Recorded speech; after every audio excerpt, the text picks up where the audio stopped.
Before 2006, Yowza.com broke the story on the South Pole Telescope, SPT, in Antarctica.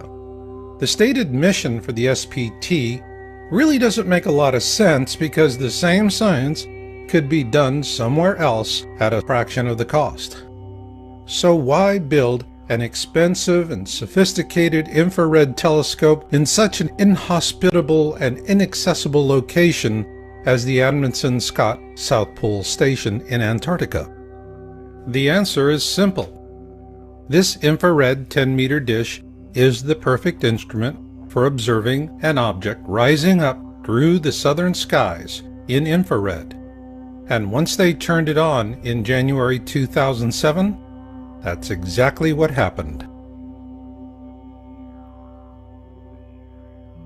A year after the SPT went online, the first of 3 highly credible disclosure videos were published on YouTube. The first, posted by Nibiru Shock 2012, was titled Nibiru Planet X Photos Taken January 2008. It was the first time the public had an opportunity to see an image of Planet X in deep space. And here you see a capture from the video, and the same capture again, but enhanced. In it, we see not just one object, but several. This is when we first learned that Planet X is actually a mini constellation of planets and moons orbiting a small brown dwarf star that is the binary twin to our own Sun. Those of you who were in high school and college during the 1970s may remember this second sun as Nemesis, the designation used by professional astronomers of the day to discuss the possibility that we live in a binary star system. Also, just as Sitchin and Harrington predicted, it would be rising up from the southern skies. But we wondered, could lightning strike twice with another disclosure video? On March 3, 2008, Nibiru Shock posted his second video titled Nibiru Planet X Update February 1, 2008. What do you know, lightning did strike twice. And in that video we're told that Nibiru is now inside the Kuiper Belt, well beyond the orbit of Pluto. In this video, he tells us it is entering our system at an extremely shallow angle. This is consistent with our most current findings. In this second video, Nibiru Shock 2012 gave us a brilliant series of images that clearly show Planet X is a rather substantial mini-constellation of planets and moons, a brown dwarf star that is in turn orbiting our own Sun. Consequently, it does not look or move like anything humans have seen in over 3,600 years. He also told us that governments are afraid of a panic. Perhaps. But then again, remember Titanic rules. First class gets the boats, and steerage goes down with the ship. We're steerage. Why do we say this? Because after these 2 videos were posted, the Nibiru Shock 2012 channel was hijacked by disinformationalists, and the first 2 videos were labeled a hoax, and the channel was also corrupted. Having investigated the first 2 Nibiru Shock 2012 videos at length, we published our findings on April 6, 2008 in an article titled First 2 Planet X SPT Leaked Image Videos by Nibiru Shock 2012, now seen as highly credible. The reason we drew this conclusion was that these were very impressive disclosures, but the manner in which the channel was attacked showed clear evidence of a well-organized and well-funded use of disinformation tradecraft. Following publication of our report, Yowza.com came under heavy attack. Our site was hacked, and a slander campaign was leveled against us with brutal vitriol.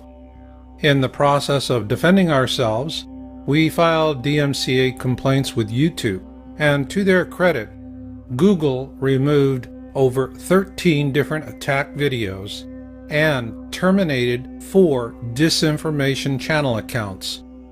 Then on May 29, 2008, we published an update article titled Planet X Nibiru SPT Disclosures May 2008 Report.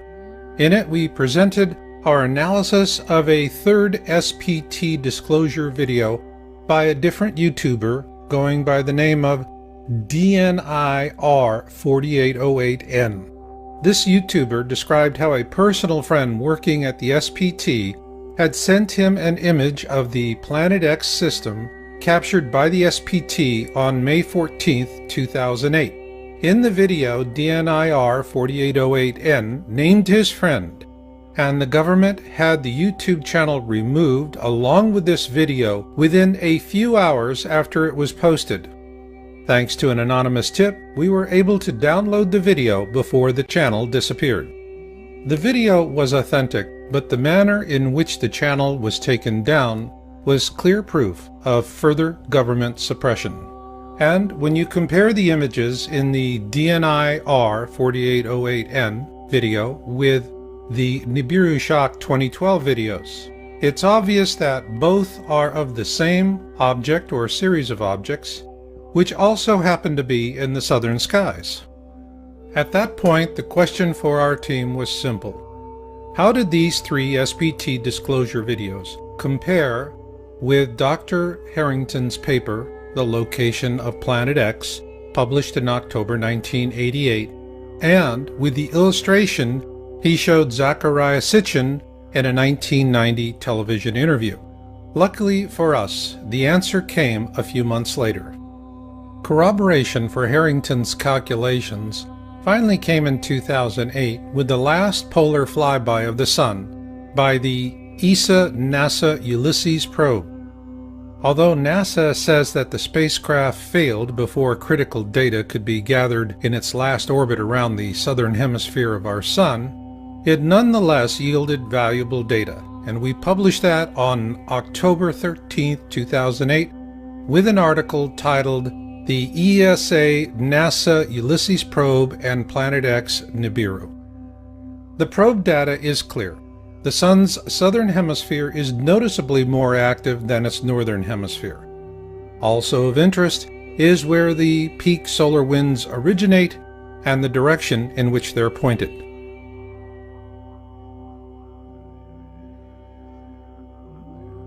Our team continued researching Harrington's paper and the many disclosure videos we'd seen.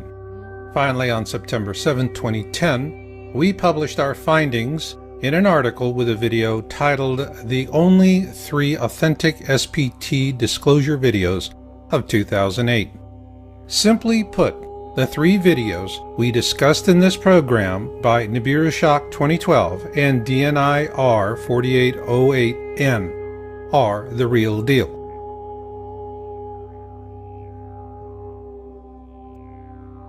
What wasn't a real deal as predictions go was Comet Elenin, and we first raised that question in an article we published on May 15, 2011, titled, Is Comet Elenin a Decoy? After a lot of speculation, the result here is that sometimes a comet is just a comet. However, Comet Elenin was a ripe opportunity for organized distraction. Consequently, it was portrayed as Planet X, the nemesis dark star astronomers debated in the 70s, the Star of Bethlehem to herald the Second Coming, and an alien mothership under intelligent control. As it turns out, the only thing under intelligent control was the disinformation. So the next time you see a stampede in progress, you might want to keep this in mind. On July 30, 2012, a YouTube channel of anonymous amateur astronomers, the 00 Skyview, posted a video titled, What Begins in Aquarius Ends in Aquarius.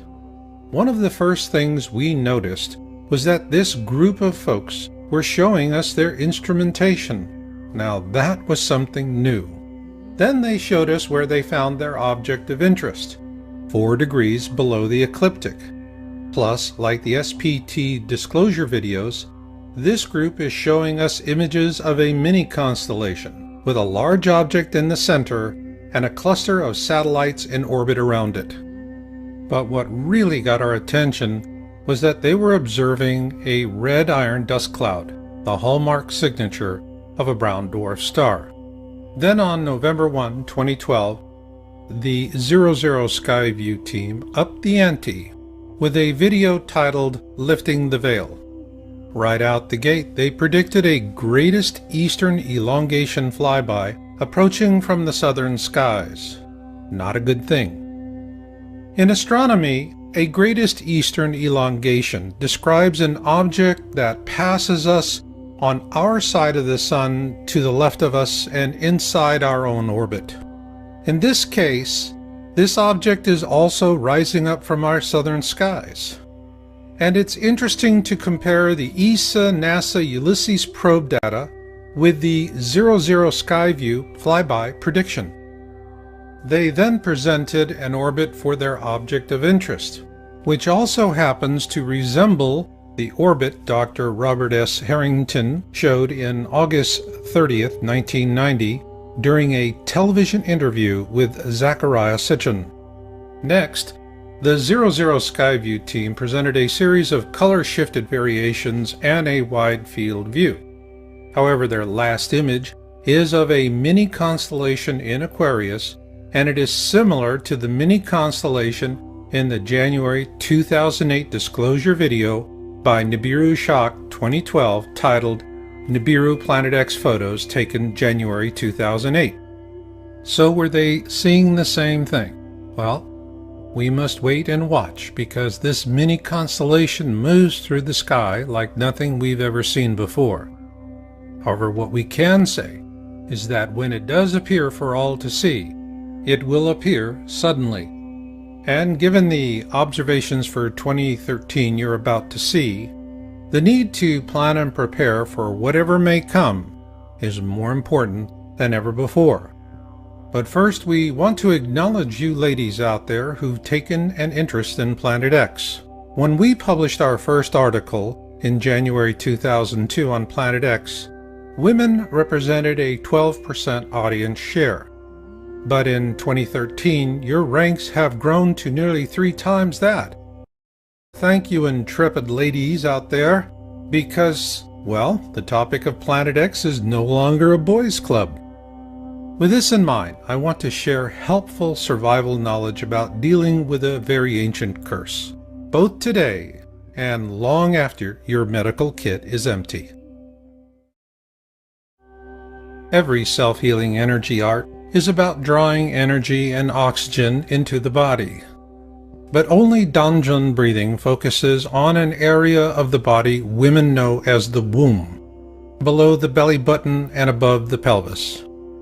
It is why Danjun breathing is so effective in helping to relieve the symptoms of menopause and PMS, as Master Roar Shepherd explains. We energize that area, we heal that area, we bring oxygen right into that area. More oxygen, more healing, less pain. This is the most valuable tool for you. Ladies, when drugs and treatments are no longer available and the medical kits are empty, what can you do? You do what Korean women have done for thousands of years, because it works.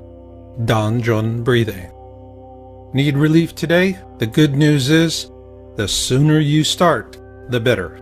To learn more, visit feelbetteronyourown.com today and view our free instruction videos.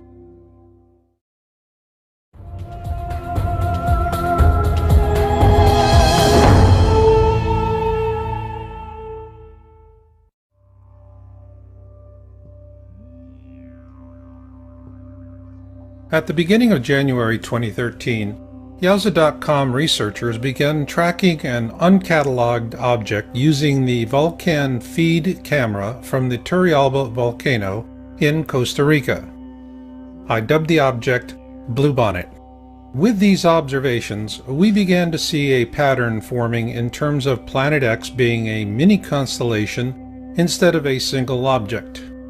Though Bluebonnet is clearly not a brown dwarf companion to our own sun, its movement through the sky does raise the possibility that it could be a far-flung orbital of a second sun.